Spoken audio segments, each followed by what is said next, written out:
প্রশ্ন, রবীন্দ্রনাথ ঠাকুর।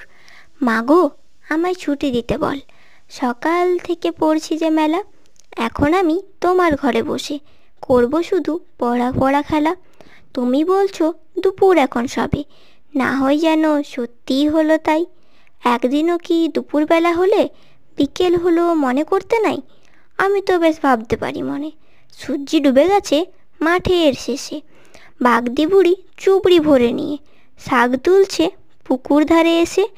আঁধার হলো মাদার গাছের তলা, কালি হয়ে এলো দিঘির জল। হাটের থেকে সবাই এলো ফিরে, মাঠের থেকে এলো চাষির দল। মনে কর না উঠল সাজের তারা, মনে কর না সন্ধে হলো যেন। রাতের বেলা দুপুর যদি হয়, দুপুরবেলা রাত হবে না কেন? নমস্কার।